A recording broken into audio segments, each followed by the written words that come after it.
So I started off by saying that I'm massive. I got into music back in the 80s when Teddy and stuff. So when I heard that co he was producing the album that you executive produced Home, I was like really excited and got out and got it. I loved Nana with Chico, The Verge, big fan of Chico. So Me too. I loved the track and I can tell. So I got the album. It's of 2000. Now, for most of us who were music fans, we noticed the shift within the industry. We noticed how, you talk about going to three labels. We noticed that, one label's gobbling up all the others and people are losing their Conglomerate. That's what jobs. happened with us. Yeah. Yeah.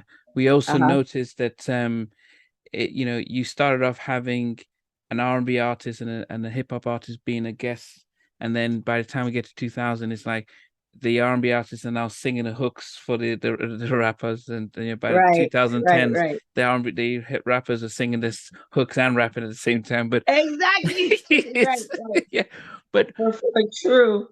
what did you think? So what was it? I mean, for most, because there are going to be loads of Teddy and New Jack fans who are going to be listening to find out what was it like recording with Teddy and doing the album with his team. I had such a blast. I was able to, I had two great friends of mine come down and help write. So I was at Future Studios in Virginia. I Virginia. was in a condo, a townhome, chilling for like 2.5 months. Wow. I was chilling. I had a blast. It was so fun. Um, being able to do that. I was working out, studio. That's it. That was what I was doing. That's what I was doing. And I had a blast working with Teddy. Uh, super talented, super fun. Um, you know, business wise, he sucks ass, but it's, he knows. That's my bro. He's crazy. I'm like, you owe me a Mercedes, buddy. I was all the time. He would get. I was like, you're bananas, but I had a great time. I again don't regret anything. I learned a lot working with him. It was like another level, him working with so many amazing people. Mm. Like why wouldn't I? I took it in. I took it in, I enjoyed it, and nobody can take that. It's there forever. Yeah. I worked with Teddy, you know what I'm saying? He EP my album along with me. So why did you decide after the success of Mahogany and you had Touch It to not follow that formula of let me get some more of those sort of dance tracks and sort of explore that area instead of I going, I did. If Full Force was on Home, yeah, I did Fever. It was like I loved how we did that Fever. I liked it a lot. So that was like kind of like that vibe right there. It was kind of like Fever was kind of like just kind of in the vein of a Touch It, just a little more funky, a little whatever. But I felt like I did, and it was one more record. It was the two records I did with Full with Force Full actually. Force. Uh huh. But they didn't release them as the lead singles because they started off with I Can Tell. We can't because it was kind of me going back to okay, I'm a judge because I loved I Can Tell. I thought it Yeah, was a great yeah, record. It was me being going back to we started at where I started, like coming back, introduce okay, here's my R&B foundation.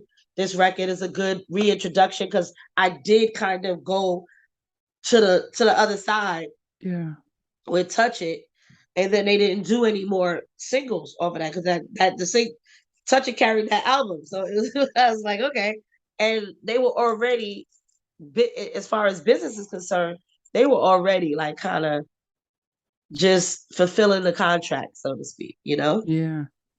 Did you think? I mean, as I said, I loved the album. I loved the work on it. But did you think that Home suffered from not having um an executive within the label to, even though you For put sure, for sure. Somebody at the label that cared and said, that yeah, my Yeah. That was focused on me and wanted me to win. Absolutely.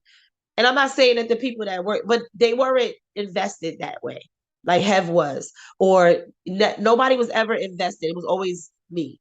Nobody else was invested that way. You know?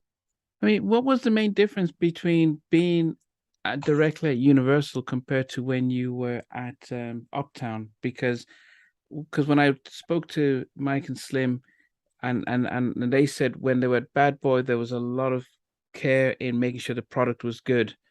Financially, you didn't make the money, but you got the right product and you got the push. When they went straight to Def Jam, they got all the money, but it was pretty much if it does, it, you know, that it was pretty much a vacuum, and they had to learn that wow, it's not as easy.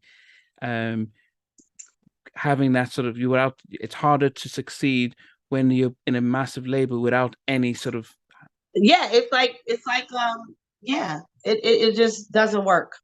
It doesn't work. And that's exactly what happened to me. You just become one of the thousand. It's not there's no focus. There's no focus. mm, No, nobody saying she needs this and we're gonna do no, we're gonna do this. No, we're not doing that, we're doing this. That's in the rooms, helping hearing the stuff that they're saying. Because as an artist, I'm not in the room. mm, You know what I mean? yeah. With the label folk. Except for what I'm saying, this is what I want. Like there's a few things I fought for. And yeah, it was just Yeah, I wish he had released Nana. I loved that. I loved the song, and Chico was. Nala was on the soundtrack. You know that was on the Kings of Comedy soundtrack. Oh no, but I was talking about as a single, the video, because I was a massive cheek. I thought, oh, this would have been and I loved the. Yeah, that's why we put it on the soundtrack. It should have been a single. Yeah, Again, yeah, the I label and wasn't, stuff. and I wasn't on it either. I was focusing on I Can Tell. That was my directorial debut Oh with yeah, you did my the video. video Okay. with Cinnahambry. Cinnahambry and I wrote the treatment and I directed it with Cinnahambry. When we think about you starting off with the first album, like yeah, and now the third album, you're not just executive producing it, you're actually doing the videos.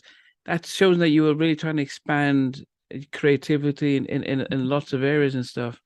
Yeah, yeah. I wanted to the my heart was there. And then I just, I guess I got disheartened. And I was like, I'm gonna take a break.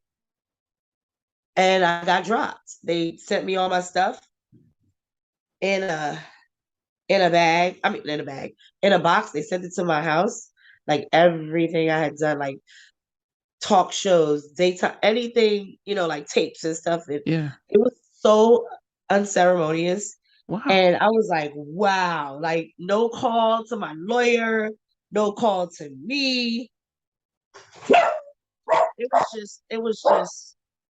It was very unceremonious. And again, I felt abandoned, didn't realize that. I just moved through that, like a G, like I know that doesn't define me. And I'm gonna always be able to do, I'm me. I'm gonna always be able to do what I want to do. And then, it was like a blessing in disguise because I didn't owe them anything. I was like, thanks. So I that was what I was really happy about. I felt like that was a blessing because so many people get caught up in having to be bought out of their contracts. Yeah, yeah. So I didn't owe anything. I was free and clear. Thanks for watching. Please remember to subscribe to the channel, but most importantly to press the notification bell so that you can be notified when we do have a new interview. Loads to come, but thanks a lot for watching.